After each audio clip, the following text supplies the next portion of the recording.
Hi there. Today I wanted to introduce myself, but also tell you how Hukam started or why Hukam started. So, Hukam is about a few months old. I started Hukam in February, and the idea behind it was I wanted to create a space to provide not just counseling, but also intuitive coaching. And I've just recently launched a premarital coaching as well. And the idea behind all of this is that um, obviously it resonates to my personal life. And for those of you that know me, um, I went through childhood rape.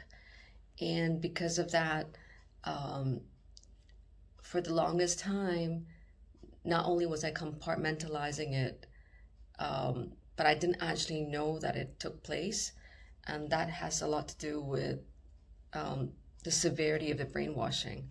Um, and so when I did seek therapy, um, which was probably like the last time I did, was about 10 years ago. And that was transformational, even though it was a whole lot of work and it was very intense and also scary at some point. And when I came out the other end, feeling empowered, having a sense of clarity of what happened, but also coming to a place of acceptance and eventually forgiveness. Um, Obviously, I was really grateful and liberated to be able to live the life I'm living.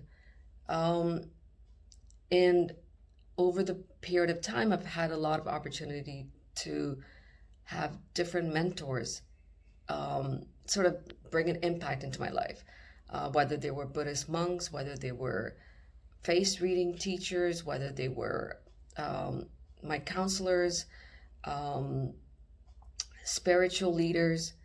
And so I've been very fortunate to have all these kind of very positive influence, which has also been an amazing tool to help me heal and help me be whole in every sense of the word.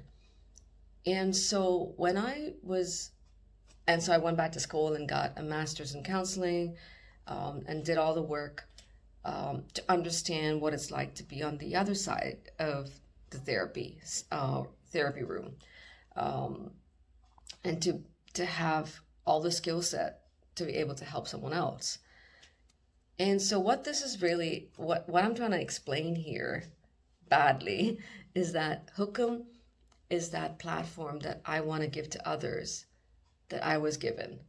So I was given a lot of skills, whether it's through the going back to school and the education, the therapy that I went for in order to heal old wounds, and those trauma wounds were really deep that I didn't even realize it was affecting me until much later on. Um, Spiritual leaders and Buddhist monks, all the different sort of skill set has helped me be me, but it's also helped me create Hukum. Because what Hukum really is for me is a space in where I want to empower women and men to not just be their best version, but to really check in and see what's not working for them. Meaning, what's going on, addressing what's going on, whether within themselves or in their relationship. And when you're able to sort of step back and check in, then you're able to also take ownership and take responsibility so that you can bring your best foot forward in a relationship, right? And and that's what it's all about. Of course, I also do trauma therapy, because that's where all this started for me. So I still provide therapy for those who've gone through trauma of any kind, whether it's divorce, whether it's incest or rape, whether it's some sort of neglect or abandonment issues from childhood, and the list goes on. But I also deal with relationship stuff, which is something that I'm really passionate about. And that is because I really care about love. Love to me is a really important ingredient in why we're here.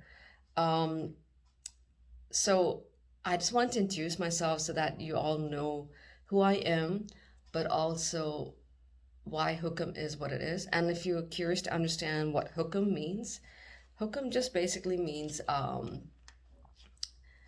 in his will, um, in divine timing, if you will.